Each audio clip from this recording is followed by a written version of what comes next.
Hello everyone, કેમ છો? તો આજની વાતમાં દર વર્ષે મે મહિનાના બીજા રવિવારે મધર્સ ડે મનાવવામાં આવે છે.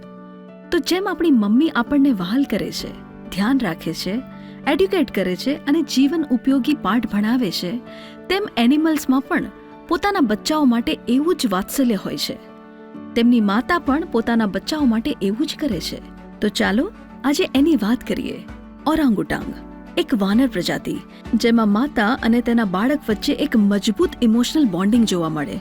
તેની માતા સાથે 6 થી 7 વર્ષ સુધી રહે અને આ દરમિયાન માતા પોતાના બાળકને એ શીખવાડે કે આગળ જતા કેવી રીતે ખોરાક શોધવો, શું ખાવું, કેવી રીતે ખાવું, વૃક્ષ પર કઈ રીતે સૂઈ શકાય, આવી દરેક વાત માતા શીખવે છે.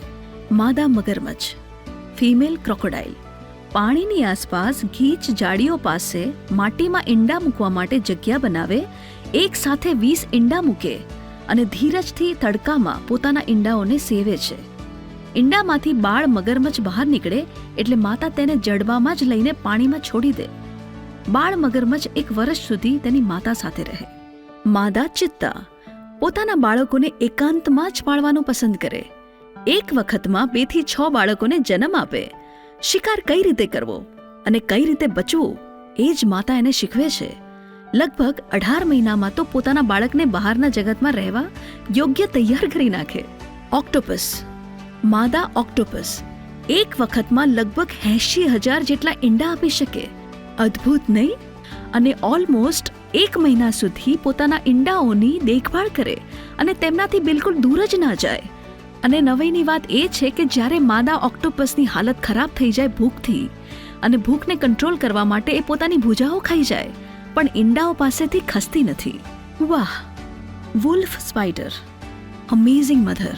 આમ તો અન્ય કરોળિયા પોતાના જાળામાં ઈંડા આપતા હોય, પરંતુ માદા વુલ્ફ સ્પાઈડર ઈંડાઓની થેલીને પોતાની પીઠ ઉપર જાળા વડે બાંધી લેતી હોય.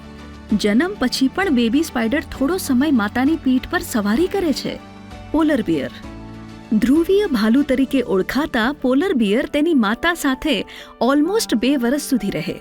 માતા બરફમાં ઊંડો ખાડો ખોદીને માંદ એટલે કે પ્રોટેક્શન લેયર બનાવે, જેથી અન્ય માંસભક્ષી એનિમલ્સથી પોતાના બચ્ચાઓને બચાવી શકે. નવેમ્બરથી જાન્યુઆરી દરમિયાન બચ્ચાને જન્મ આપતી હોય છે અને લગભગ માર્ચ-એપ્રિલ આસપાસ જ્યારે શિકાર કરતા શીખવવાનો સમય આવે ત્યારે જ તેના બચ્ચાઓને તેમની માતા માંદની બહાર આવવા દે છે. તો પ્રાણીઓમાં પણ હોય છે વહાલી મમ્મી. એક માં દરેક રૂપમાં મમતાની મૂર્તિ હોય છે, પછી એ માનવની હોય કે પ્રાણીની. ચિમ્પાન્ઝી માતામાં પણ આ જ પ્રેમ જોવા મળે છે. ચિમ્પાન્ઝી માતાનું તેના બાળક સાથે મજબૂત જોડાણ હોય છે. તે તેનું રક્ષણ કરે છે, ખૂબ વાત્સલ્ય આપે છે અને સતત સાથે રહી દરેક જરૂરી તાલીમ આપે છે. સો પ્રાણીઓમાં પણ હોય છે વહાલી મમ્મી, હે ને? Happy mothers day. તો શેર કરજો તમારા ગ્રુપ, ફ્રેન્ડ્સ, ફેમિલીમાં. હું આવતી રહીશ, તો પ્લીઝ ફોલો કરજો. આવજો, જલ્દીથી મળીએ. અને ભૂલતા નહીં ક્લિક કરવાનું બેલ આઇકન પર નવા અપડેટ્સ માટે.